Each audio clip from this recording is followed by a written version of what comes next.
Coming up in this episode. Play more. Find more ways where you can just incorporate play into your life. Our highest truth is to play. You embody love when you play. Our children are our greatest teachers. They're just playing. It really is the revolution that the modern world today needs. The more people that can play, the more we can remind each other of our divine truth. You are now listening to the Here for the Truth podcast, hosted by Joel Rafidi and Yerasimos. What's up, everybody? Welcome back to the Here for the Truth podcast. I'm Joel Rafidi. Got my co-host Yerasimos with me here today, as always. Thank you for being here. Thank you for valuing truth over comfort. Thank you for valuing authenticity over fitting in and just going with the motions. That's kind of what we're all about. And today's guest is absolutely no different. His name is Thor, and that should tell you everything you need to know about the conversation that you're about to hear. For real though, I fucking love this episode. We get deep on keeping it real, really aligning your vocation and your career with the unique calling of your soul, which is something that is like so close to our hearts and so close to the core of the work that we do as well. So I think you're really going to get so much value out of this episode, and you're going to get a huge dose of inspiration. There's no doubt about that. So thanks for showing up, and please enjoy this episode. Thor Aarsnad is a serial entrepreneur, philosopher, storyteller, ruthlessly committed to making the world a better place. His mission is to help heart-centered leaders share their unique gifts and reach the masses with their message. A Norwegian Viking with his heart on his sleeve, Thor dropped out of high school in 2018 to pursue the entrepreneurial path. Since then, he has navigated failures, embraced the lessons, and forged his way to success, proving that purpose and persistence can rewrite any story. Man, first things first, reading that you dropped out of high school in 2018 makes me feel old as fuck. Yeah, dude. Yeah, it's wild to look back at, but yeah, I am, comparatively fresh in this space. Coming up on a decade, like in the online world, but yeah, it's still a youngster. Awesome, I love it, man. I graduated high school in 1998. Dude, the year after I was born, you graduated high school. That's wild. Crazy world, man. Yeah, for sure. I love it. Yeah. Hey, man, one way we always like to kind of kick these conversations off is we'd like to dive a little bit deeper into your own personal hero's journey. And I guess some of the major rites of passage in your life that have led you down this path that you're on. Yeah. Well, dropped out of high school. That's a good place to start. I was really committed to, doing well in school. So I had really good grades. So everybody was surprised when I dropped out. It's going from like straight A's to like all failed grades in the span of 6 months, because my online hustle was taking off. I was beginning to make, 5, 6, 7, 10 grand a month. And I'm like, I'm making more than my teachers. Like, this is ridiculous. And so that became the dropout point. From that point, just started traveling a lot. Still really committed to just business. I just wanted to make money. I wanted to live the lifestyle, travel, the shit you see on Instagram. That was my dream. And then eventually that became my reality. 2019, I traveled to more countries than I ever been to before. And that's also when I kind of fell into spirituality. I had my first mushroom ceremony in Ibiza in 2019, and that changed a lot for me. Up until that point, I'd always been very, very, very rushed. Everything that I would do would be super rushed, even driving, driving super fast, just like super impatient. And then for the first time in my life, I tasted a different reality where I was actually more at peace with myself and I was moving slower. And I just knew that this is it. Like, there's something about this way of living that is more true to our divinity than whatever the fuck I was doing before. And so I just, from that point, became really committed to like coming back to that state, because it faded after 2 months and I was back to my old patterns. And then, continued to build business, continued to walk the path of spirituality, worked with some really, really big clients, Russell Brunson, Grant Cardone's business partner, with doing their social media marketing. And that we did up until 2022. Towards the end of 2022, it kind of became like, it didn't feel as exciting as it was, being in these worlds. It was clear that this still was not the path to happiness. And I kind of was reminded of my my trip in 2019 in Ibiza, like, yo, these millionaires and billionaires are still on the hamster wheel. They're still running. They're still chasing. They're still not happy. They still barely have time for their kids and family. And when they do, it's heavily structured and disciplined. And it's like, what the fuck is this? And so that led to changes in both the business and my own perception of work, of business, of marketing, of sales. Like, how do you go about this in a balanced way where you're not burning yourself out, where you're not working 12 hours a day? I mean, I'll work 12 hours a day if I don't have to, because I fucking love what I do. And if I'm in my zone of genius, it's not work, it's just play. But that really became a big piece that shifted a lot. And so in 2023, we let go of the company. My business partner decided to give the company away. He got offered $1 million for it, but he said that God's telling me to like give away the company. And I'm his main side man, you could say, at the time. And I'm like, well, if that's what you're saying, then that's what we're doing. And so I fully trusted in him. He trusted in God. He had his awakening, like, what they call the enlightened awakening after that point, because he'd given up all his material possessions. And fully committed his path to God. And so from that point onwards, so a lot of struggles going from being, executive business owners making, pulling in 50 to 100K a month, and then going back to like square one again and doing tasks that you haven't done in like 5 years, managing admin and like contracts. And I'm like, why the fuck did we do this? So there's a lot of resentment as well from that experience, but all in divine timing it taught us a lot. And now still using my genius, but in a different way. We're not working with, you could say, old world entrepreneurs, but we're focused on empowering heart-led business owners and new earth leaders, putting their message on blast, because those are the ones that really need a microphone right now to create significant change in this world. Nice, bro. I just want to rewind a little bit because I'm just so curious, like, what was going on inside of you when you were like, okay, I'm getting straight A's, and then like, was there someone who inspired you, where you're like, peace out, school, like, and then how did that impact the people that knew you? My best friend actually was the one that inspired me to drop out, because he was like failing all of his classes. He's not from Norway, he's from Venezuela, so he's had a language barrier that he struggled with as well for some time.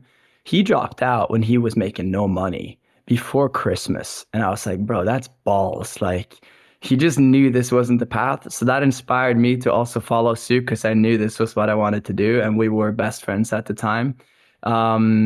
But it didn't sit well with most of my friends. It did not sit well with my parents, especially my mom, like living at home. I didn't even tell her that I dropped out. She found out from someone else, and she comes home one day. She's like, Thor, what the fuck did you do? And I'm like, oh shit. She found out now. It's just a week later. I'd just been at home in my room grinding. And Did you say it in English, or did you say it in your language? No, she said it in my language. I would love to hear what it sounded like, what it sounds like in your language. Dude, how would I say that? I'm gonna give it my best try. She'd be knocking on the door. She'd be like, Thor, hva faen det som skjer? Har du droppet ut av videregående? She speaks in this very feminine accent. I love it. Yeah, it was hell on earth, man. It was hell on earth. Yeah, for 3 months. And then eventually I remember showing my dad that I had 16K in my PayPal account. And he was, at that point, he was convinced. He was like, okay, cool. I'll go work on mom, was his comment. I was like, okay, nice. We're making progress. Yeah, man. I respect it, man. And I totally respect at that point in time and at your age, having the courage to do something like that. Because like, there's nothing worse than feeling constricted. There's nothing worse than feeling like you're committed to a path that isn't resonant with like who you really are and what you really want.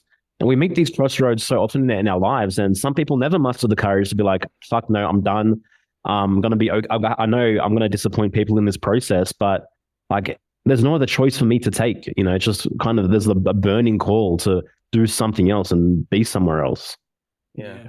Joel and I have our own version of that too. It's like, I went to college. I actually did go to college, and then I worked for 2 years, and then I was like, fuck this. And I started my own alternative journey. This is back in 2004. And I remember like telling my parents I wanted to pursue an acting career, because I was really fell in love with performance and cinema. And my mom, I went and told her, and she's like, "You can't see, you want to be actor?" You know, like she was just like bugging out. My dad was actually somewhat supportive, and then the roles flipped. But again, it's like, what is that in the individual, in their spirit, where they go, "I'm not happy, I'm unsatisfied. This isn't the path I want to be on," and they actually make the decision. And then when you make the decision, whatever you want to call it, God, the universe, like they're amazing things. The unseen forces come to support you. The right people come into your path. The right opportunities present themselves, but they don't present themselves when you're living in stagnancy and the mental looping of like, I hate this shit. I don't want to be doing this shit. Well, you don't want to be doing this shit, but you're still doing this shit. Yeah. And that too is like the greatest test of faith. It's Mm-hmm. like jumping into that unknown. Like you can sit and pray all day, you can meditate all day, but true faith is built in hardship, in through leaning into trusting yourself. And through that trust that you build with yourself, you also learn to cultivate trust with spirit, with God, with the earth, with Mother Nature. And yeah, I would have never been even I wouldn't have even known about spirituality if it wasn't for me jumping into business. Yep. But that just being a catalyst for me choosing the life that I wanted to live. And that's the most spiritual thing you could do. That's the most thing you can do aligned with God, is to choose your fucking life instead of the programming. Yeah, I totally agree, man. True spirituality, like it's rooted in becoming more of who you really are, in becoming more authentic, in walking the road less traveled. And it's not found in disassociating from our lives, and becoming nobody and doing nothing. It's like, what if there is a creator, like, and if God truly loves me, what more would he want than for me to have the courage day in and day out to like trust the innate passions, the innate curiosities, the innate interests that I have in my bones, and to act upon them, and to move towards them. And time again in my life, I found, man, when I move towards more joy, when I genuinely follow my bliss, like there God is, like more than any other times. Absolutely. So well said, man. So well said. Yeah. Thanks, man. Or what do you think like are the biggest things like holding people back, especially like of your generation, people that have like stayed on the hamster wheel?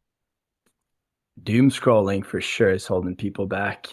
Um, yeah, man. I mean, the more time you don't jump in, the harder it gets, and because you just drift further and further away from your truth, you become more and more numb to reality, to yourself, to your senses. Like the ones, it's fascinating. I was telling my friend the other day, we were reflecting on, yeah, we went to the trampoline park. Um, and that was a fucking hilarious experience. We're 15 years older than all the kids at the trampoline park, but we had the greatest time.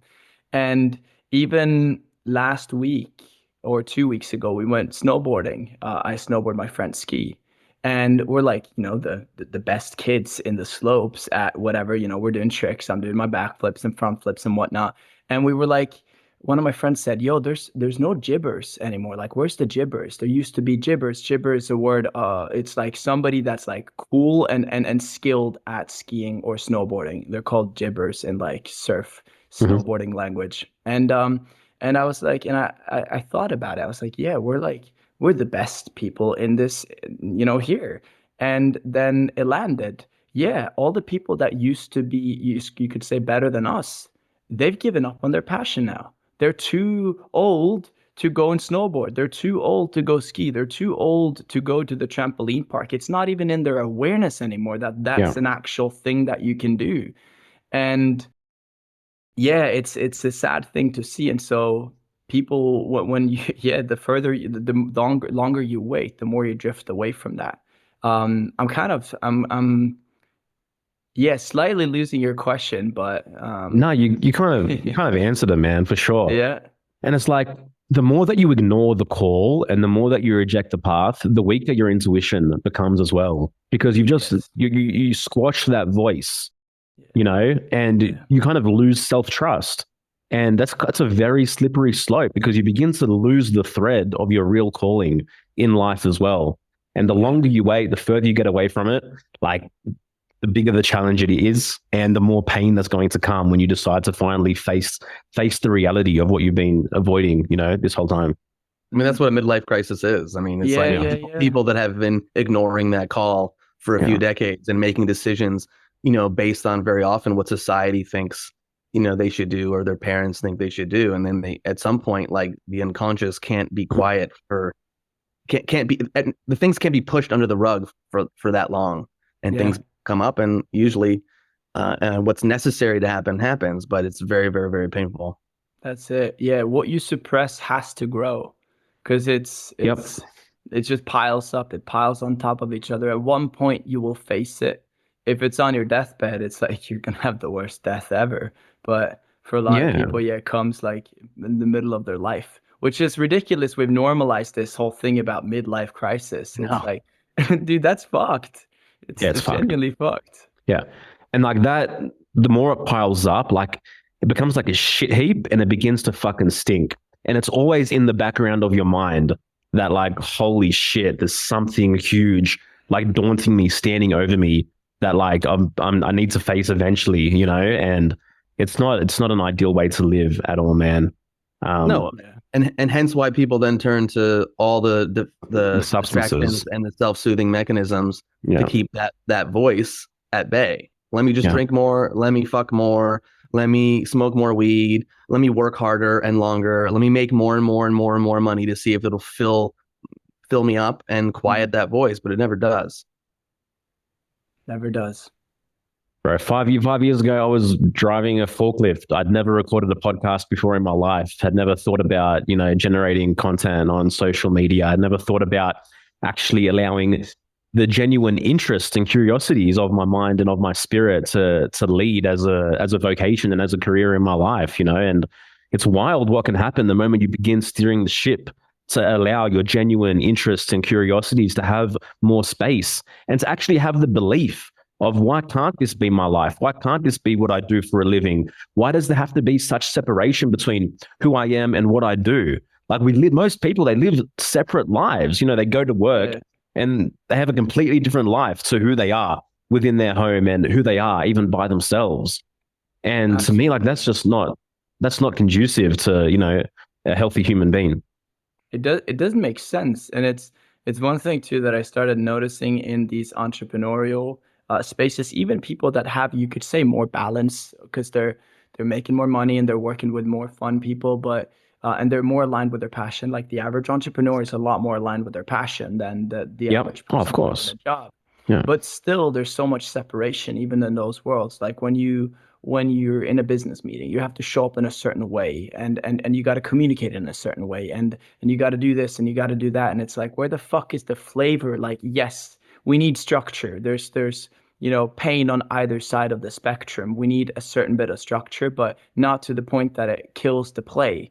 And that's been my biggest fascination, is what is that perfect balance between play and structure, between organization but not pressure. And that's really where you can build a job that you love and that you have passion for. Like for me, hopping up on podcasts and recording content, like it's aligned with my DNA, it's aligned with my soul's blueprints. I will never have a bad time shooting content or talking to people. It's just what I like to do.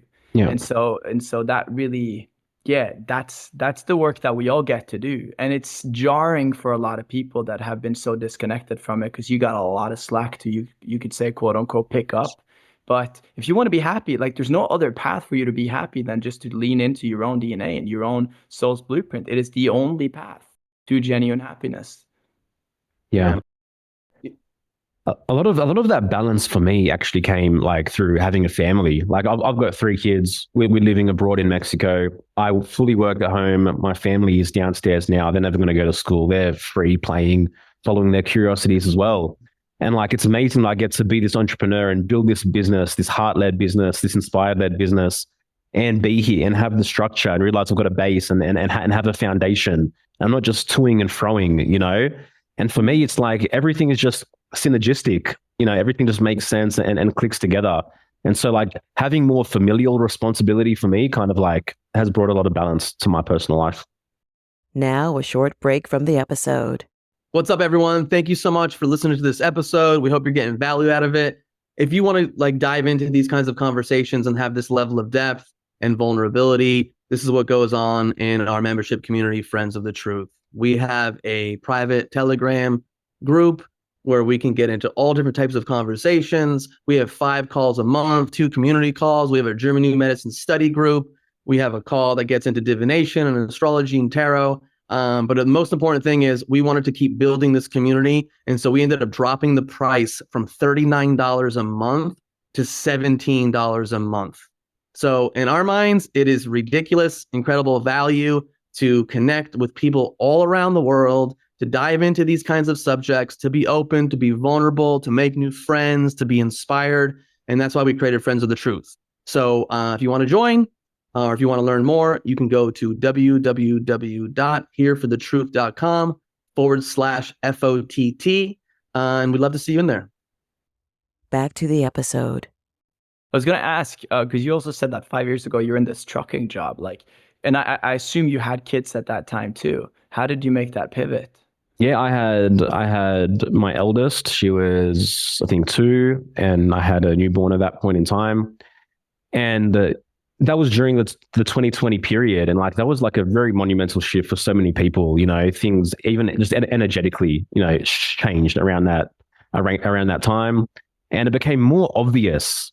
I think it became more obvious to many people what felt inauthentic in their lives, and that was very true for me as well. Like the amount of inauthenticity around me, it became unfucking avoidable, you know?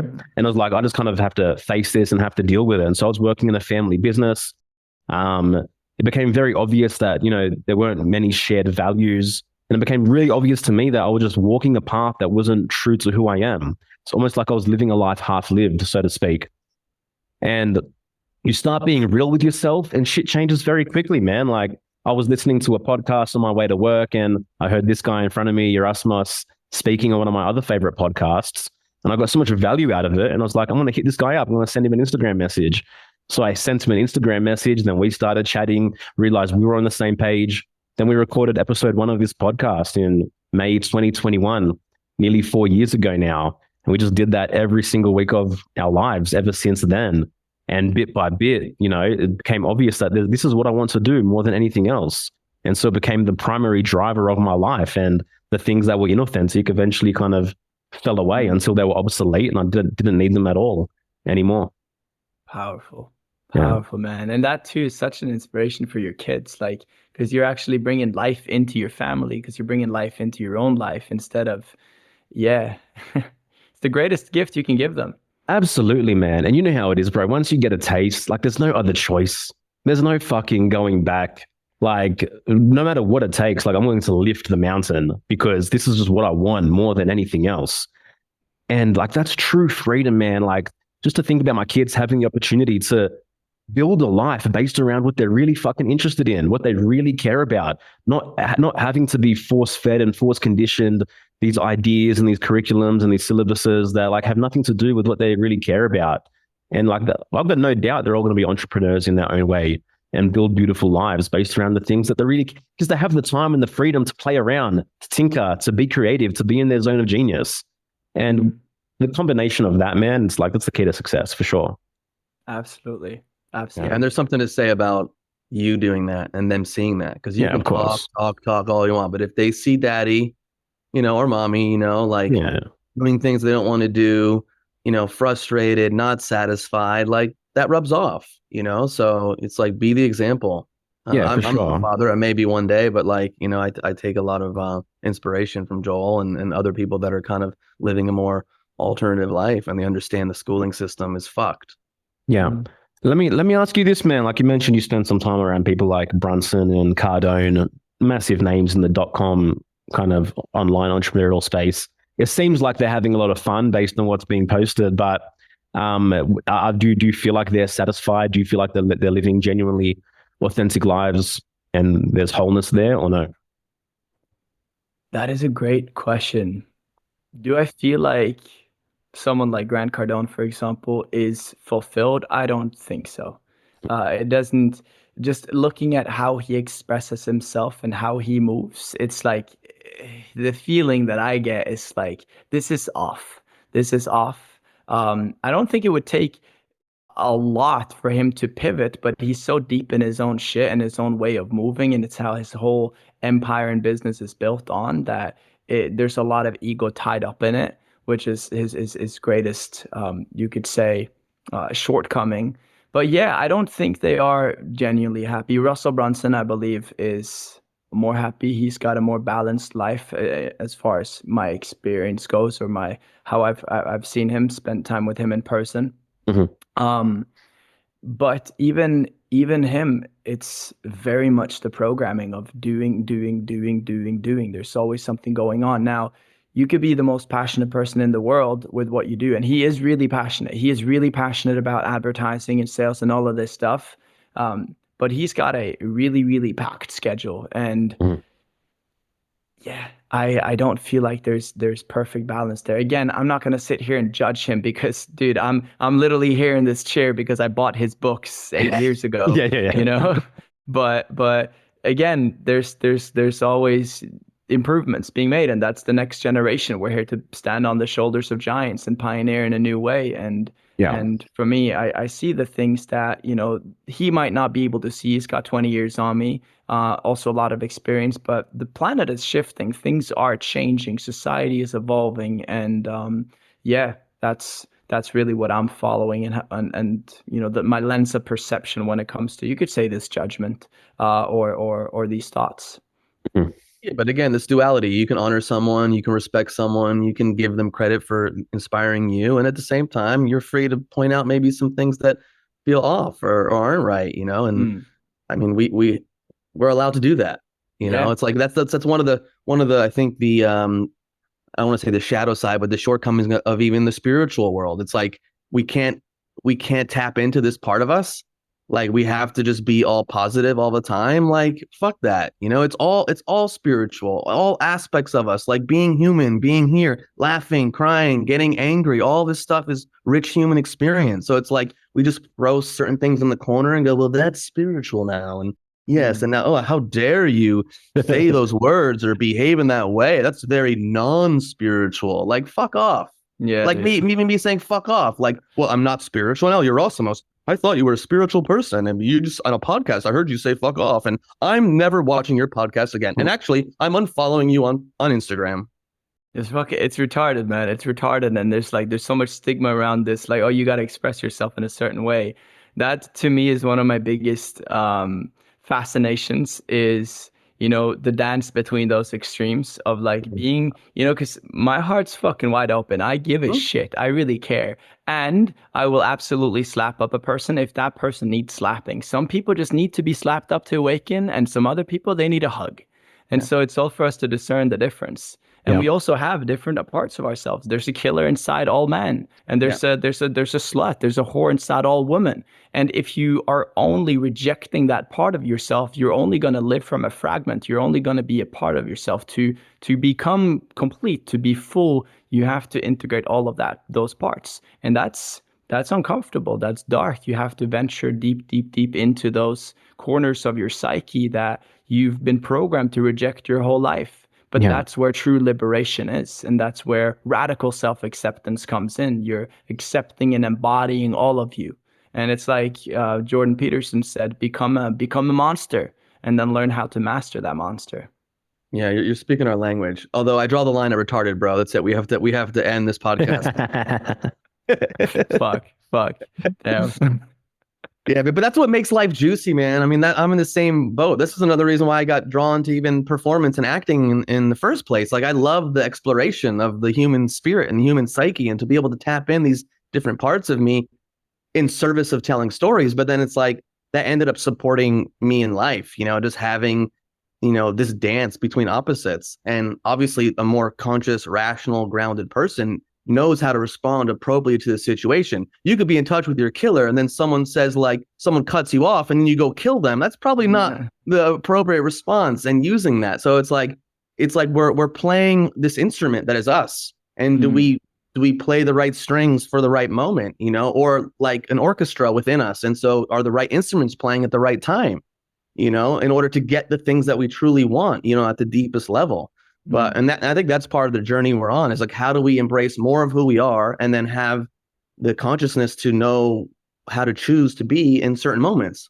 And that happens fluidly. Like, it's not like, I'm going to go out today and be like, okay, which part of me is supposed to come in right now and operate? It's like, you do the work, you do the exploration, you have the fun, and then you just go live. It's like learning how to fucking play an instrument. In the beginning, it's like, oh my God, I have to do this string, I have to do that. Or you're trying to play basketball, I got to shoot the hoop this many times. Then you just go play. Yeah.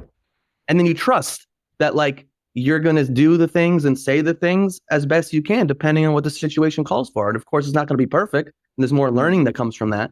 But that's how I see life. Like, have fun, explore, go deep, crash into things, mess up, get more data, learn, and then let's see what happens.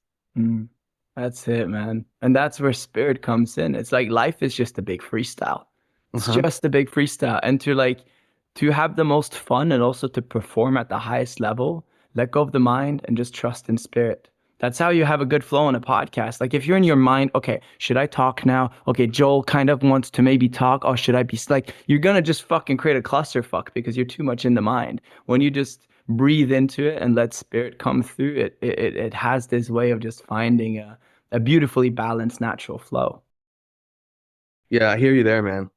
It's so interesting when we talk about the mind. Like, it's so important. Obviously, if we didn't work on our minds, if we didn't learn, if we didn't read, if we didn't think, we couldn't do this stuff. But then you can take it to a point where it paralyzes you, or you can get distorted from conditioning with this, which then impacts your thinking, impacts your mind, impacts your behavior. So it's just like, again, it comes back to the balance. Like, we need to have the ability to think critically, to use our minds properly. But then there are instances where we don't do anything because we're so lost in the depths of our mind and our thinking.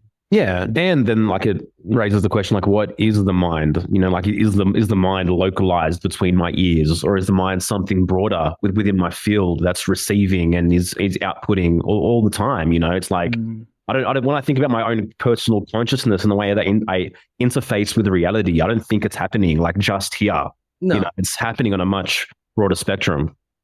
I mean, it's like the great Jung quote. I think it's like, we separate mind and body, but it's just so we can understand it. But there really isn't a separation. Yes. That's actually such a good point too, because it's not about, shutting off your mind. When you're in flow with spirit, you're actually more in tune with your mind. Your mind is just this big receiver of signals, of information from the field, from the universe. And so it's like letting the mind also move in its own intuitive way, the way it was designed, instead of it being this rigid thinking machine of calculation and overthinking. Yeah. Yeah, so exactly. And life becomes so much more dynamic as well in that state, Yeah. Absolutely. But again, like we were saying before, there's a time and a place where maybe you might need to have that ability to focus and calculate and be rigid. But then does that part of you like drive the wheel all the time, and you lose the gold from like, fuck it, I'm just gonna go play. I'm gonna have some fun. I'm gonna be more quote unquote irrational, if you know what I mean. Like it may not make sense. I mean, just think of the things that we're talking about right now, the decisions that we made, like leaving school, quitting a job, the path that you think that you're gonna be on for the next 20 years. And it's like, I don't know, there's just something in me. There's something that's telling me like I have to make a right turn and not keep going down this path. And to other people who aren't in us, who aren't embodying who we are, they have their projections, their expectations, and they think it's crazy. And it's like, I don't know, I just have to do it. Yeah. You just have to do it. Yeah. And then by the doing, you just keep learning. So let's say you fall flat on your face. Like, I'm sure you've had failures in your life, like I think it was in your bio. Like, but then you keep learning and growing and evolving. And it's like, thank you. Like, how can we like thank the mistakes and thank the failures? I mean, I could do a better job of that in my life. There's sometimes where I might approach things a little bit more cautiously. Yeah. And I think this is where it's really important as human beings that we need to embrace the hero archetype on a deeper level, because I feel like the hero is something that's been kind of lost. And we kind of, vicariously get our dose of heroism out through movies and through TV shows. And we think we're the main character. We think that we're the main star. Then we go back to our old lives and we're so timid. We're like shells. Like, there's zero courage there to do something new, to truly speak for ourselves, to truly take a risk, And I think like, I want to be the main character. I want to be the hero, and I want to embody that and embrace that as much as I can. And if there's places in my life where I feel like I'm being timid, or I feel like I'm shying away, like that's a data for me. That's where the phone is ringing the loudest. That's where I want to answer the call the most. Where there's the most scarcity, where there's the most fear, where there's the most uncertainty, because I know that's the path to more liberation.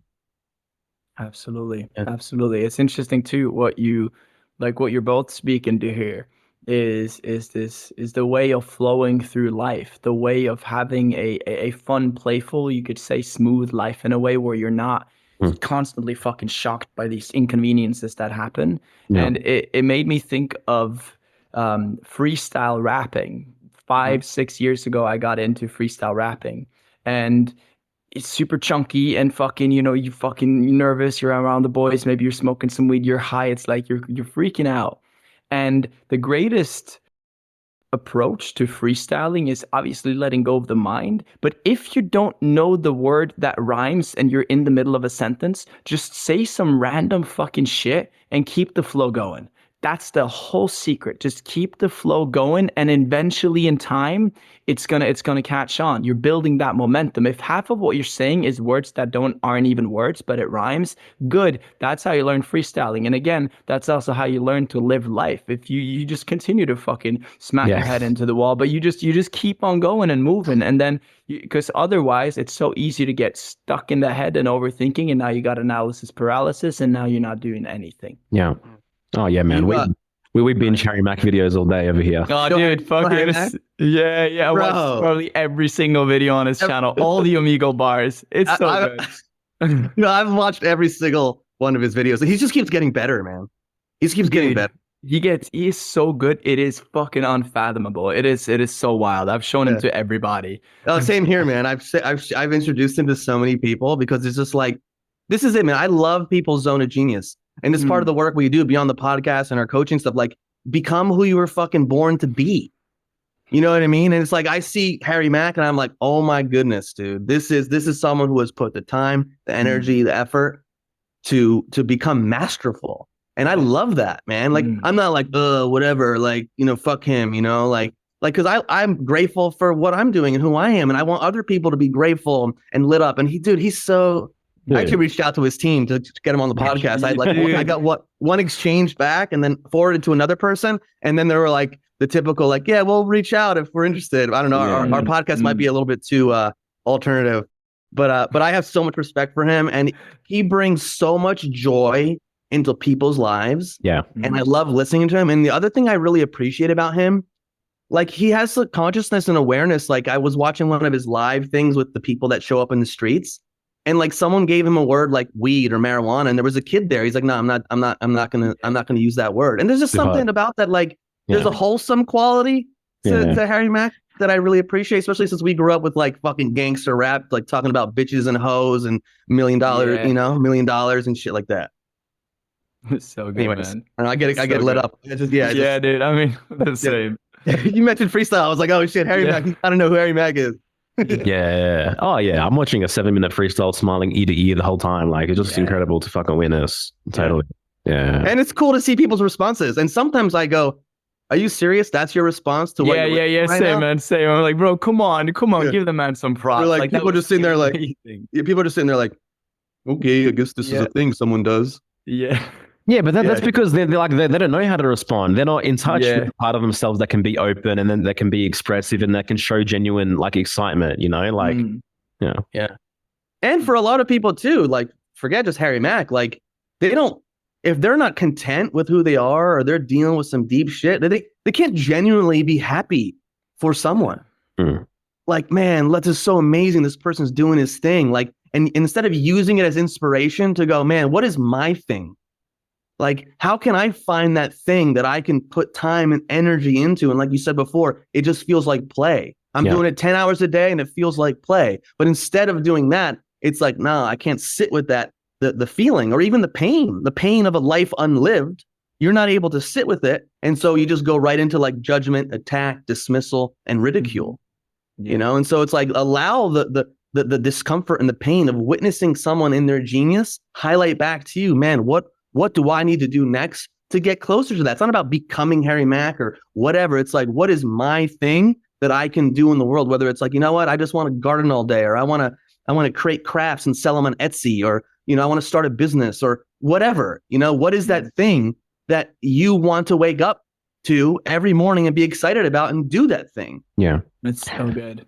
Well, what's kind of been your experience, I guess, kind of like dealing with like haters on your personal growth journey? Wow, haters have been a whole thing. Especially back in the day, 5, 6 years ago, I was mainly on YouTube, and YouTube is a very different platform. There's a lot, you pour a lot more soul into each video. You could say they're longer form, and so YouTube was. I remember one time even considering quitting because it was too heavy to deal with. But at the end of the day, it's just showing me my own shadows. It's just showing me myself in this mirror of social media, you could say. Because my whole life, I've run around trying to get people's validation, Yeah. running from this unworthiness wound, running from this programming that nothing I do is ever enough. And so, of course, social media, building a brand is only going to, extrapolate that. It's shadow work on steroids. And so it's been a beautiful dance with that. Oh, I post a post and it doesn't get the engagement. Oh, fuck, now everybody's rejecting me. My brand's crumbling. Oh, I've lost the spark. I've like, it's Yeah. falling apart. It's like, fuck. And also when you're at the same time too building a business off the back of your social media too, it holds even more weight. Yeah. And so it's been a whole process, man. It's been a whole process. But now this is at the core of a lot of what I teach. Personal branding is one of the fastest pathways to aligning with your own soul's blueprint, because all the shadows, all the shit, all the muck that you've accumulated in your life that's holding you back from living in alignment with your truth will be shown to you as you express yourself, as you show up as your authentic self. And Mhm. so it's one of the greatest tools that we've been given by God in this time. And it's also how I believe that we can create mass change on a global level is through people showing up and, changing social media, Instagram from being a platform of programming to being a platform of revolution where there's authenticity as the baseline. And Yeah. you just see how people are living their full lives. Like that would be fucking awesome. And there's a lot of people out there that are doing this stuff. And so if you're not inspired by Instagram, you're following the wrong people. Yeah. Mm-hmm. Yeah.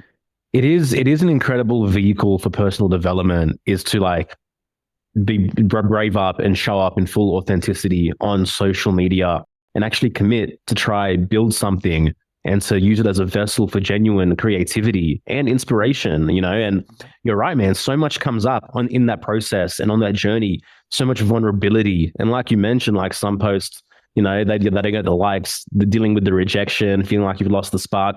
I've dealt with all that myself as well, man. But like there's been so much evolutionary juice in there for me as well, like committing to that process. There's so much juice. And truth be told, every single one of us, we're fucked up. We're fucked up on some level. We all grew up in this modern world where certain words were okay when you were young, and then you can't say faggot anymore. Like that's now socially not acceptable. But like 15 years ago on Twitter, you could say faggot, nobody gave a shit.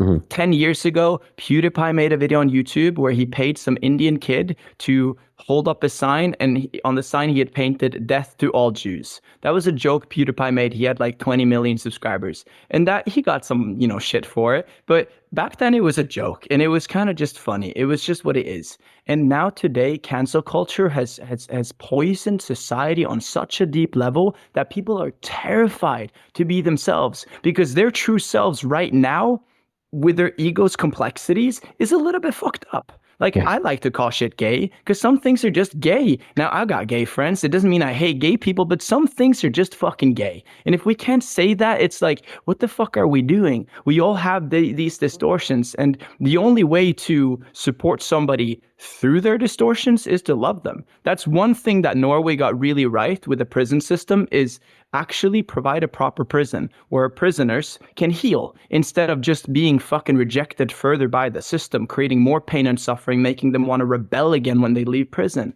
That's the wrong approach. Cancel culture is the wrong approach. And so if we can show up on social media and also accept our own shadows, like a lot of the shit that I post and say, I know it might hurt some people, it might offend some people. And that is okay because I'm not perfect. I'm not Jesus. I'm not going to pretend to be Jesus right now. I'm not of that level of awareness. There's still some fucked up shit within me. And I'm just going to rather be honest about that. And then people can receive that as they want. But if we all do that, it's gonna, everybody's just gonna be able to relax into their lives because there's not this pressure to perform and reject ourselves. There's so much walking in eggshells, man. Yeah. Dude. And even like being a man, and obviously I'm married, I'm not in the dating world, but like with everything going on about masculinity and Me Too movement, cancel culture, like dating, it's like I can't imagine what it's like dating now sometimes, because it's like, as a man, like, you want to like flirt, you want to crack a joke, you want to like, and it's like, wait, is this the right thing? And am I going to be outed as like some toxic male? And am I going to be accused of rape because I said something? I mean, and I get it. There's a fine line. Like, I get things evolve and grow. Like, you can have maturity and you can respect people. And yet, like, we can't lose the juice and the fun and the silliness and the craziness and the wackiness. And like, if you're constantly being triggered by words and language, like, that's shit you need to figure out. Yeah. You got bigger problems than the person who's saying the words, in my opinion. Absolutely. Absolutely. And your triggers are your treasure. If you're triggered by somebody saying some bad shit, it's only triggering to you because a part of you resonate with that. A part of you agree. It's only a wound that you have that's there from before that's now being poked by the trigger. It's not like somebody's fucking you up from the beginning. No, you're already fucked up. And that's the only way that you can get triggered. And so by looking at that trigger and going, what am I rejecting within myself? That's where the juice is. And even if you see somebody like Harry Mack, who's fantastic at freestyling, and you're triggered by him and you judge him, that's probably because within you is this desire to be a really good freestyler too. And so you're offended that he's so good when you should be that good. It's only an invitation to lean into a part of yourself that you haven't really looked at yet. Feel you, bro. Yeah. I mean, like every single aspect of our lives, every relationship, every conversation is an invitation to be more real and to become more whole. And to me, that's the most beautiful life possible, when we can be consciously attuned to using everything as fertile soil for more growth. Like every day in a million ways provides circumstances for me to evolve. And like, what greater gift is there than that? Yeah. Dude. I also want to highlight too, because I know we're all fired up and stuff. Like, back to what I said before, it's about discernment. Okay. There's a time and a place to like call people gay and crack jokes and say some shit. And there's a time and place maybe that isn't the time to say a certain thing. So like being authentic isn't just being hijacked by like one part of you and being that way all the time, in my opinion. Stop being gay, bro. Yeah. You know what I mean? Like, that's just my view. Like, we're dynamic, complex human beings. And so like, do we use that complexity and the dynamism to read a room, read a situation, who are you with, and understanding the best way to communicate?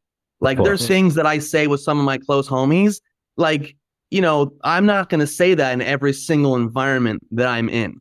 Do you know what I'm saying? Absolutely. Absolutely. And this is also where just genuine compassion comes into the picture. Like, if you give a shit, like, okay, maybe talking about the demonic agenda around a family dinner isn't the best way of serving your mom. She's just not ready for that awakening. And she's just now in fucking pain because the world's fucked. It's like, no, that's not it. And so it's just, social awareness and compassion. Do you care? Where is it coming from? That's what actually matters.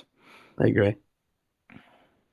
Yeah, I did totally. that, talk to my mom about that. It was not a good idea. Afterwards, I was like, fuck. I was totally hijacked by my own, like, oh, but I want to tell her, but it's like. Yeah, but that's a natural part, I think, of the awakening journey. And obviously, that looks differently in so many different ways. But like, when we come across new information or a new book, or like we go down some rabbit hole and we're like, everyone I deeply care about has to know this shit, And then it's like, why aren't you as interested in this stuff as I am? And then at some point you realize, like, I'm going to do me. I'm going to let someone do them, And if they're curious, they might reach out, But when you play that role of highlighting to other people, some pitfalls or some things that they might be seeing, then you become a key source to become attacked. Because you're bringing up all those wounds, you're bringing up all those triggers, right? And that was a key part in my life with my family journey, and trying to point out some things that I thought were less than ideal. And I thought it was my sacred duty. I thought it was my sacred duty to bring this truth to my people, And then it felt like my people lashed me 1,000 times for bringing truth and for bringing ripe fruit. But then I kind of left the situation, I withdrew, and like that truth became obvious in my absence. And it kind of crumbled in on itself as a result of me being like, all right, fine, I won't give you what's here to offer. And then your people come back to you. Your people come back to you and they ask you for advice and they share with you what's going on and they want your inputs. It's just an interesting dynamic how when you like kind of step away a little bit, like God, universe, like the truth ultimately has to come forth eventually, Anyway. Absolutely. And also the person doing the communicating and like the trying to convince, like, is that coming from a place of control too? Yeah. You know what I mean? Like, I need to control you. I need to control what you think and what you believe. Yes. Yes, that's so good. I know that's been a big thing for me. It's like I just need people to fucking see things the way I see them. Same here, bro. Same here. When you're on this path and you see what's happening in the world and you read books, you expose yourself to things outside of the mainstream media, and you're like, damn, this is wild, Mm. you know? And but also like it causes extra stress for you, like going around preaching to everyone. Why isn't everyone listening to me? And it's like, man, I'm not. I Yeah. share what I share, great, but like I'm trying to like live my life and have peace and harmony and enjoy my life with my wife and my work with Joel. And like I'm not here to convince everyone. I'm not here to wake people, every single person up. And that's just not my duty. Absolutely.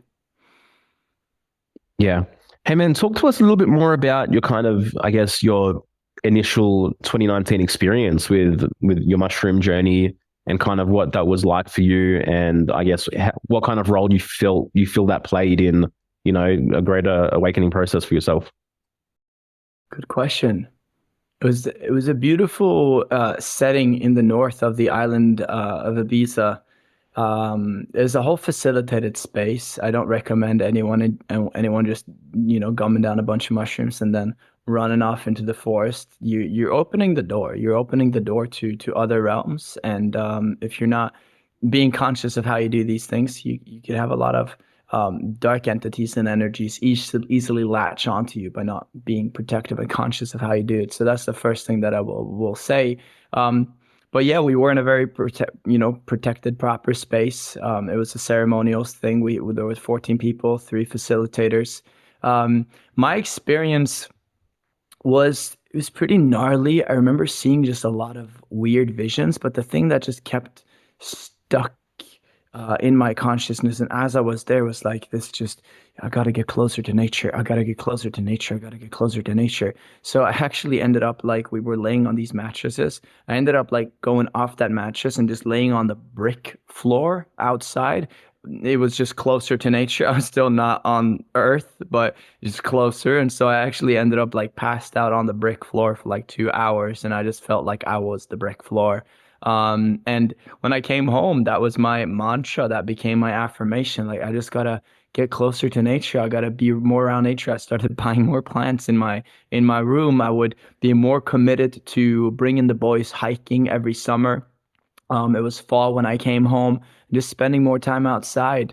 And I knew that would also remind me of the way of being that I tuned into. This slower pace, this slower moving motion was the thing that I was looking for, and nature was my way to remember and understand that on an unconscious level. I didn't have these dots as well connected as I have now, but you look at nature, it's slow, it's chill, it's taking its time, and the tree is going to get as big as it can possibly get. It's going to soak up all the nutrition, it's going to take in all the sun, but it's not rushing anything, but it will always become the fullness of its potential given the environment it's raised and grown in. And that to me was like, wow.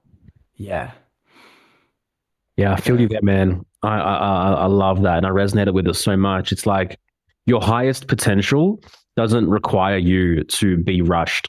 It doesn't require you to exert unnecessary force beyond what you're being called to in the existing time. And you're gonna get there. You're gonna get there by genuinely like understanding and moving into alignment with the flow that is present. I feel that more and more these days for sure. Is that the greatest tip for success is to find alignment with your soul before you take any action. Process your shit first and then move.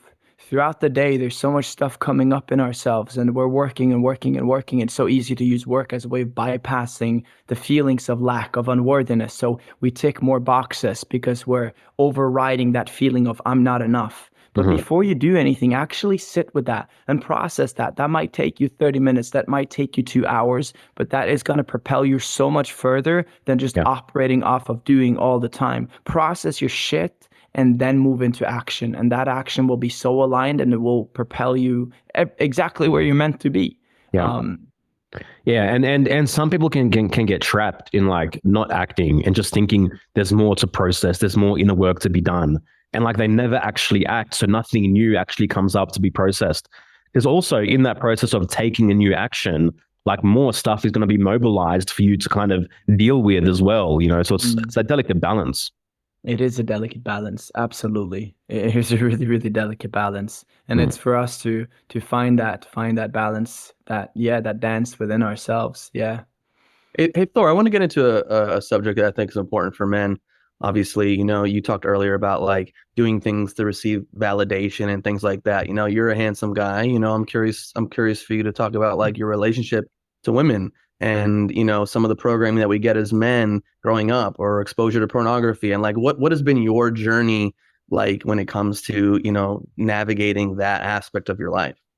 My relationship to women since growing up has been distorted significantly as it is for most of us, especially growing up in the age of the digital world. I started watching porn at 14, and so 2 years ago I was like, yo, I've been watching porn for a decade, and that's when I decided that I need to quit.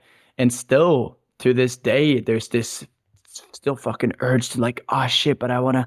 I just wanna watch something. It's like it's so deeply embedded into my psyche, and leaning into my first relationship since the last 6 months, so much of that has become um, clear to me. So much has been put into my awareness how deeply distorted I have perspectives on women. It's interesting. Like most women or all women don't spawn on this planet with clean legs with no hair on their legs and their pussy. No, it's there. That's God's design.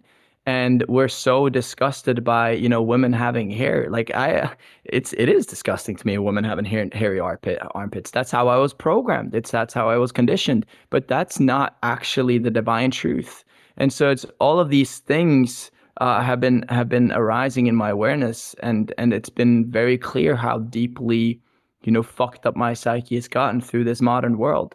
And it's been a process of leaning into that with myself. Because when this woman that I'm dating right now, we're in a relationship, she's been pointing these things out to me. There's so much resistance in me. There's so much resistance to even acknowledging these things. And a Mhm. part of me wants her to, you could say cave or bend to my desires and distortions. And there's a balance there naturally. Like Mhm. if I'm only going to be attracted to her for the time being as I'm in my distortions, because this is where I am.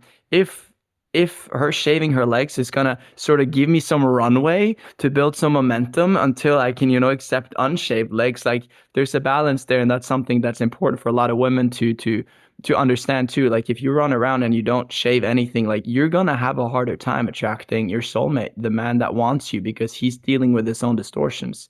So there's compassion to be deployed across the board here.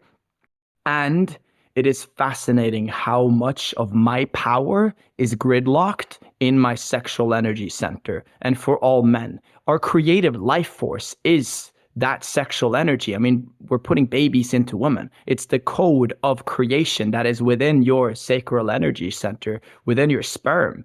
And so by wasting that, you're wasting your life force. If you want to manifest a better life, if you want to have more creative genius come online, tap into that sexual life force. Now, what's blocking that sexual life force from flowing? It's guilt and shame. All of that sexual shame that you got exposed to in your childhood. If you're really, really, really uncomfortable with the idea of another guy looking at you completely naked and just straight up looking at your dick, oh, that sounds gay, Thor. Yeah, you could argue that's a little bit gay, but if that is just such a contracting thing to your entire system, you have a fuck ton of sexual distortions that is prohibiting you from tapping into your power, your potential. And so for me, processing my shame, processing my sexual distortions have been such a fucking weird thing to do, man. I'm like standing around and I'm like moving my hips in these weird ways and I'm feeling so feminine, so not masculine, so not like Thor. I'm like, who the fuck is this guy? But we have to lean into that. And for a lot of men, it is our biggest shadow, it is our biggest insecurity. That's why so many men have so much stiffness and tight muscles around, that area. It's because we're storing so much stuck energy. But that's Tell me the about it, work. man. Yeah, Do you man. think do you think more men's circles need to stand around naked, staring at each other's dicks? And maybe Well, we I get thought we should have recorded this podcast butt naked, man. That would have been a thing. No, but Yes, I mean, I that know would have been the way. that would have been the way. Well, part two, man. Part two down the road. Okay. But no, man. Thank you for saying all that, and I appreciate it. And you hit the nail on the head in terms of all that stuck energy in the lower chakras. I guess I came of age in the VHS age, so even then, like watching your first porn on VHS, like, I don't know, 11, 12, 13 years old, like it has an impact, man. And then you think about your lineage too, like where you come from. I come from Greece, like I come from like a lineage, I feel like, of womanizers and who knows what. Like there's things you have to like navigate, all the porn that you're seeing, all the modern world. What are you laughing at, Joel? He's coming out here laughing. I was going to say womanizers and donkeyizers. And donkey eyes is probably up in the village. Who knows, But these are things we have to do, man. And I love these conversations because it's like we're on the path, man. Like we may have achieved a certain level in life or grown in certain ways, but this core shit, man, it's something that men don't want to talk about. They don't want to acknowledge, or they want to pretend like, oh, I've figured it all out. We see it all the time. People who like project this image of perfection, and then you find out there's some fucking, not ideal behavior that's going on behind the scenes, with women in that regards. And so, absolutely. Yeah, man, I mean, I've just recently started. I mean, I come from the world of like body work and trauma work and things like that. And I just found like the most incredible body worker. And I've had so much body work in my life. And she doesn't fuck around. I mean, she's got her elbows on my pubic bone, like the most excruciating pain ever. And I'm like fucking yelling. And I have to be honest, man, some of the mental noise, some of the stuff that I've grappled with has toned down like 60, 70%, and I have a beautiful relationship with my wife. We've been together 10 years, 6 years married, but like some of this patterning has been there. And I feel like in the last couple of months, I feel so much more grounded, so much more present, because it's like you're doing that work to break down some of this extreme tension and patterning within the body that's been there, especially when you talk about like the trauma of circumcision and things that happen, in our culture. Like, what does that do? Like, you're welcome to Earth, and it's like, hold on, let me just totally traumatize you in that way, So, anyways, that's a whole nother conversation to go down. But man, like, it's important, man. Like, we have to, as men, we have to be able to kind of gain hold and understand this sexual energy as opposed to having it hijack. And I've been there, man. I mean, it's like you watch porn for 10, 15 plus years, like that programs you, man. It programs you, and it's like there's work that needs to be done. And there's no shame in admitting it. It's like you said earlier, we're fucked up, bro. We all have our stuff. Yeah. And it's also the greatest act of service and respect you can show your woman is to lean into that, is to work through that. Because women, and a lot of women that are on this path, that's the first bit of work they do, because it's so present for them. It's so big for them. Women and their shame around sexuality is the most crippling thing they experience. So it oftentimes is the first thing they lean into. And so their capacity to move in alignment with that energy and feel is huge. And so for us men to not be able to meet them where they are the most connected with themselves is sad. It's like you're in this relationship and you can only meet 20% of your women. Like, that's just sad. And that's not a fair thing to do to them just because you're afraid. Oh, you call yourself a man and masculine, but you're afraid to lean into that. That's actually not true masculinity. That's some boyish, distorted version of masculinity. As Carl Jung would talk about, it's the boy psychology at play. Yeah. I think the right woman and a good woman is going to call you out and call you forward. and it's going to rattle you and it's going to trigger you and you're going to want to run and you're going to want to end things and you're going to want to go slower. But that's the invitation to like really step up. Yes, yes, absolutely, Yeah. absolutely, and that's the purpose of the queen. She's here to, keep the king in check. Chess is got that right. The queen is here to keep the king in check and also to connect him with his divinity and support him in leading the kingdom from a space of divine truth. And Yeah. then it's his responsibility to bring it into the physical and lead with that masculine structure. But the feminine are absolutely key in our evolution as men. And also at the right time, getting into a relationship when you're 17, 18 for 5 years, that's a dumb move because you don't even know who the fuck you are and you just become codependent and attached. But later down the line, as you have more clarity in yourself and who you are, like these are our greatest, it's the greatest ceremony being in a relationship. Oh, absolutely, man. Like the majority of my self-development work has come through the mirror, like of my wife, like 100%, man. And every single time it's come up, like there's resistance in the beginning, like that's not me. That's not part of, my backstory, etc., etc. Then over time, man, she's fucking edges away, with that chip and that hammer. And it's like, holy shit, like you were fucking right. Yeah. Yeah.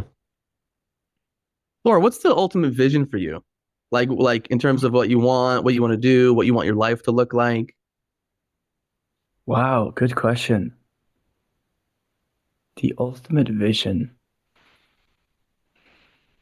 Bringing what is my current day life into the physical. That is my ultimate vision. I love my work. I love my team. It's just a family across the board. I love my community. It's radical authenticity. Um, and so bringing that to a physical location is the ultimate vision. Essentially creating a template for how society can be built, for how communities can be co-created, a new template for how we live together in harmony, and then essentially putting that template on blast. Like my whole shtick is being the guy with the microphone and talk the loudest. Like that's what I'm here to do, to just bring the fire and throw the rocks and lead in that way from, a place of love and care. But to shake shit up in this world, we need to be a little bit aggressive. We need to harness that inner killer energy. Um, but yeah, essentially build new earth communities and expand that across the globe and show people that it's possible. It is possible to be in 100 like complete alignment with yourself. There's possible to be around people that are not gonna use your insecurities and shadows against you, but where radical authenticity and genuine care is real. And build, societies where we're not relying on the old world structure where money is not used in the same way. Education is not done in the same way. It's this sacred sanctuary of just play and evolution. Growing our own foods and having a fucking dirt bike track on the land and a trampoline park and a gym, of course, and a music studio and just I wanna the kid in me wants to play. And that's really what business taught me. It was like, yo, for me to like play more, I just got to make a fucking bunch of money and meet a bunch of people. Like that's how I play more. Okay, Mhm. cool. So now it's like just taking that a step further and really building like my own heaven on earth, which is just the biggest playground possible, and showing other people how to do that. That's Yeah. dope, bro. And also I will add to that, like really, really, really shake up the social media space. The project that we're working on right now is we're calling it the New Earth Network. And essentially, we're teaching people how to build faceless Instagram and social media pages where they blast truth. And the goal is to build, 1,000 of these pages, to have 100,000 followers across 1,000 pages, individuals that are in the network. We teach people how to monetize these accounts, promoting new earth products, ushering in a new way of monetization on the platform where we actually sell shit that is beneficial to our human evolution and growth instead of shit that's, killing the planet, like drop shipping garbage from China. That's a horrible business model. And sure, you can make a lot of cash quick with it, but it's absolutely brain rotting and killing the next generation. So it's inspiring a new wave of conscious monetization, you could say, conscious marketing. And also with this network, 1,000 people with 100,000 followers, that's 100 million followers combined. And a network like that will have a monthly reach of 1 billion. And so we can literally reach 10% of the fucking planet on a monthly basis in this network. And so imagine we all come together and we decide to push one thing for a week. Now we're literally sending a tsunami across the platform of Instagram, for example, and all the other influencers will pick up on this thing because everybody's posting about this thing. And that's how you could influence global politics, really, really shake some shit up in the world. And that's what I'm excited about. Just, stirring things up the most. Fuck yeah, bro. I love the passion, like I love like you taking the information and knowledge that you started off with, like in terms of marketing and that. And then Yeah. obviously as you've evolved and as you've grown, like how can you take these skills and technology and marketing and social media to have greater impact? Yeah, it's Yeah, pretty cool. It's pretty How cool. do absolutely. you, And that too. I'm Sorry, go sorry. for Joe. How do you separate in your process, like the motivation to the motivation for money from the motivation for like deeper purpose? Like how do you grapple with that in your personal process? I have experienced both sides of the spectrum. I could say I've experienced like, fuck, I'm abundant, I'm balling out, I'm living my dream life, spending 10 grand at the club in Ibiza with it's funny, my mushroom trip was a week after we spent 10 grand in a club in Ibiza for like 5 days just partying like crazy. And so I've done that. I've seen that it isn't the way. I've been in rooms with billionaires. I've seen that that's not the way. Mm. I've had the abundance. I've also been broke. There's been times in Mexico where there's no money left in the company accounts, and me and my business partner did not know where we were going to sleep the next day. Mm. And so through the dance of the extremes, there isn't really this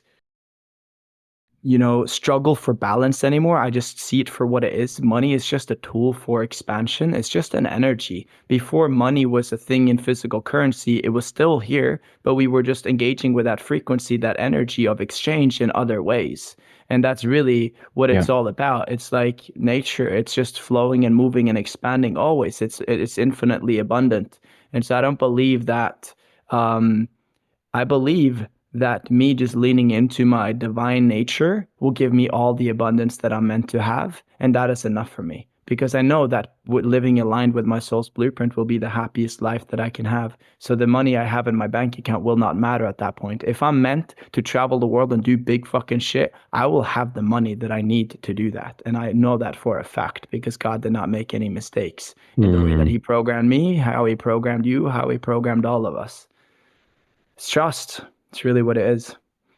I love that, man. You're right, dude. It's just a force.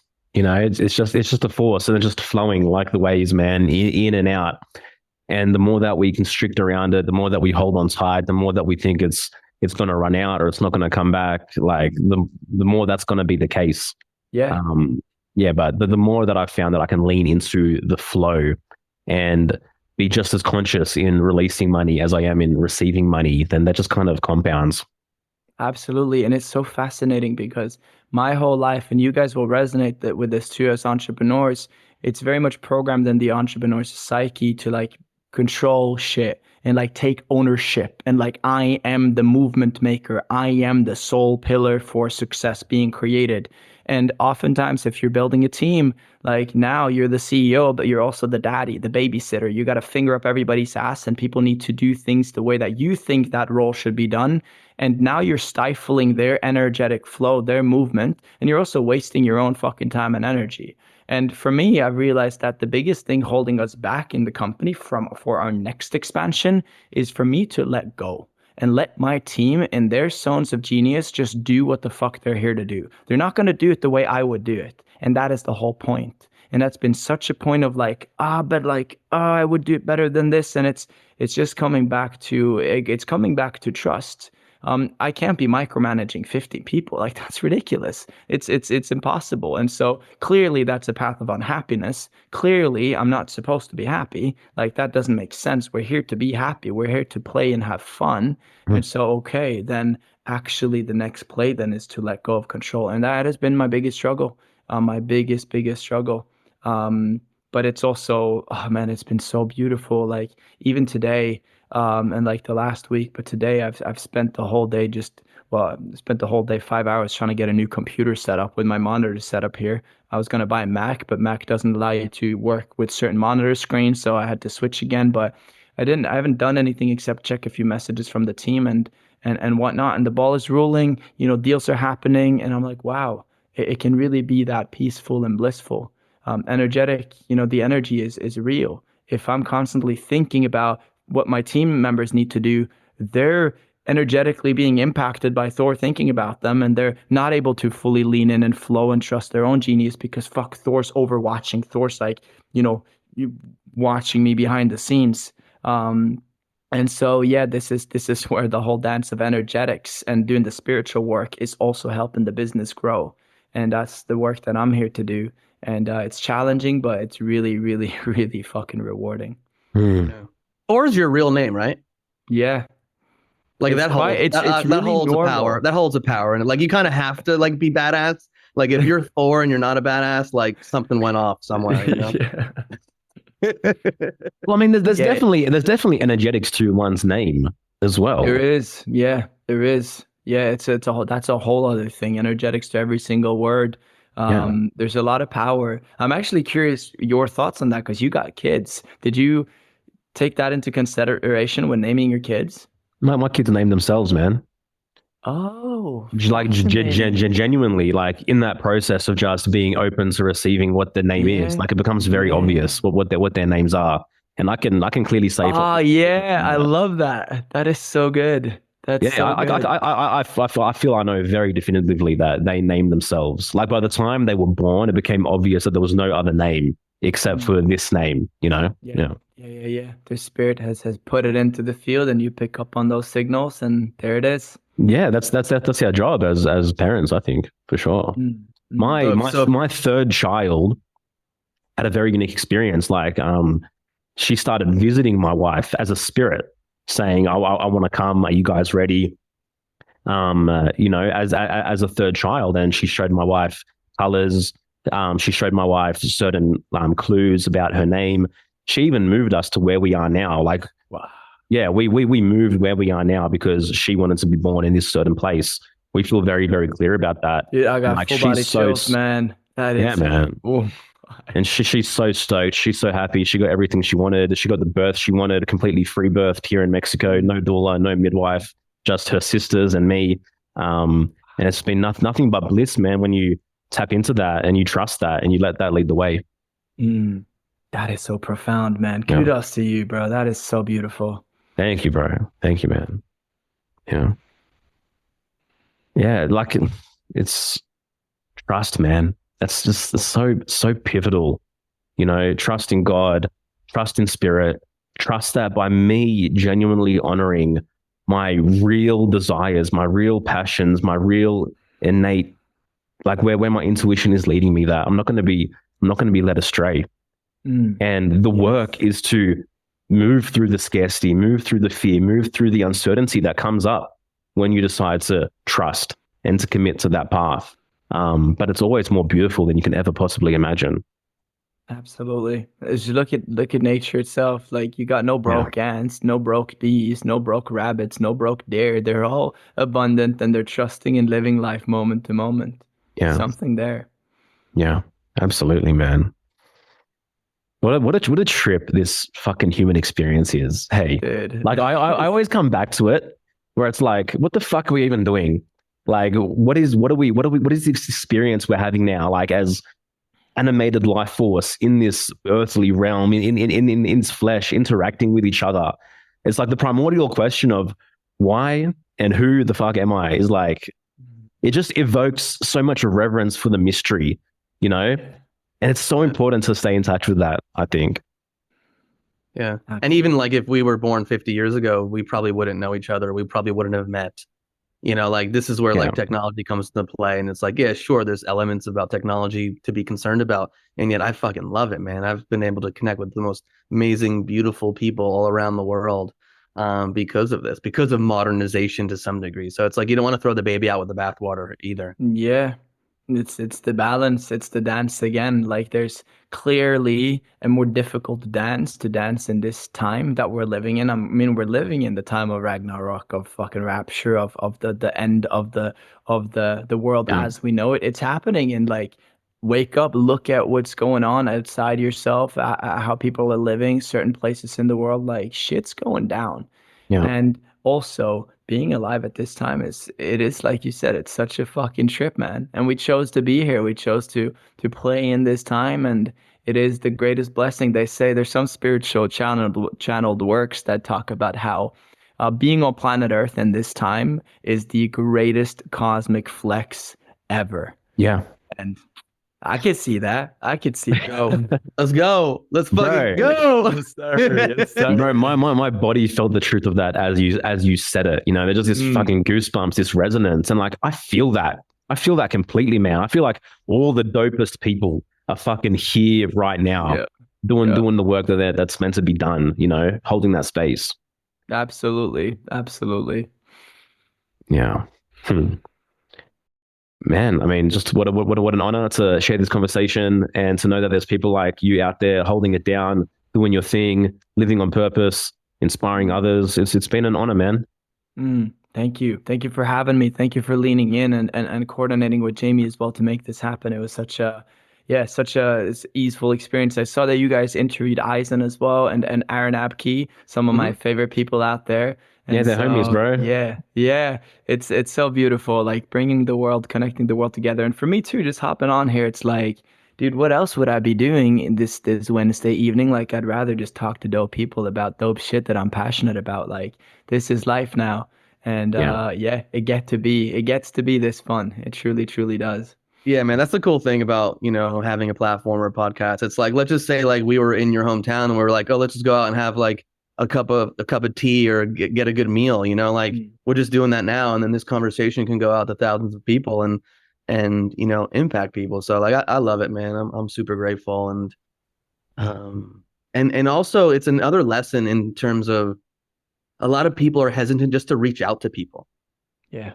Oh, like Joel reaching out to me, or even me reaching out to a mentor of mine, which got me on the podcast that Joel saw, and here we are. And it's like I just happened to come across one reel, or someone sent me a reel. I'm like, oh, I'm gonna just send this guy a message, And it's like we're on social media. We see our messages very often, unless we have someone 100% controlling our social media.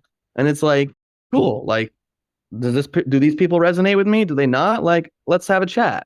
And That's it. and it's just again, it's like a message to it's a message to everyone out there. Like, if you feel this impulse, you talk about authenticity. Like, send a message, send an email. Like, what's the worst that's going to happen? You're not going to get a response. Oh, boo, cry in the corner. Like, just move on with life. But if you don't do anything, if you don't take a risk, then like nothing's going to happen.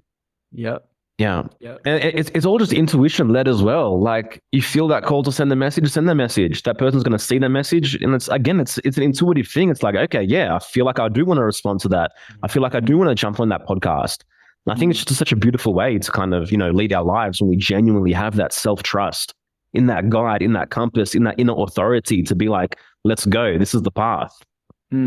That's it, man. I mean, I rarely check my messages because it's so much happening there. And some I check once a week, for example. And like that was the one time I checked and I saw your message and it's like, yo, shit, okay. And funnily enough, my executive assistant who coordinated this whole thing, he was also like the one guy that I checked the message from. He was working for this yacht company back then. And he invited me to join a yacht for free. And I was like, oh shit, it's like the one message I check this one time in this 2 week span on Instagram. Like, you can't make this shit up. You can't. No, you can't. That's dope, bro. Hey, man, before we wrap this one up, do you have like a final message, parting message to our audience here? Yeah, play more. Find more ways where you can just incorporate play into your life. It is what we came here to do. It is our highest truth is to play. You embody love when you play. Our children are our greatest teachers. They're just playing. They play all the time, and it's infectious to be around children. They're just full of life. They're just full of love. And for all of us to step into our highest expansion, play is that gateway. That's why I tattooed "Plays the Revolution" on my chest. because it really is the revolution that the modern world today needs. The more people that can play, the more we can remind each other of our divine nature, of our divine truth. Beautiful, Amazing, bro. man. Couldn't Um, agree more, man.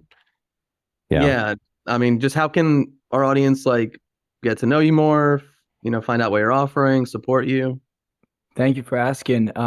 I'm really getting into my.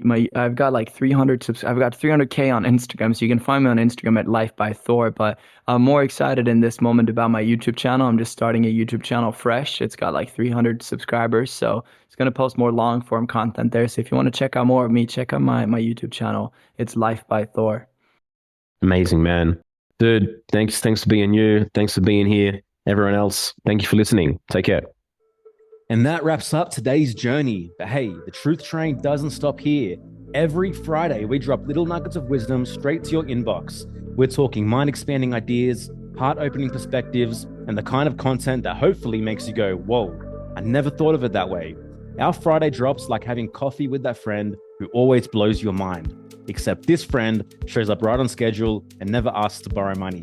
So if you want to join our truth-seeking tribe, it's super easy. Just hop over to hereforthetruth.com/Friday and hit that subscribe button. No spam, no fluff, just pure unfiltered goodness delivered weekly. So if you're ready to make your Fridays a little more truthful, a little more inspiring, and a whole lot more awesome, your future self will thank you for this one. See you next time. And remember, we're always here for the truth and we're always here for you.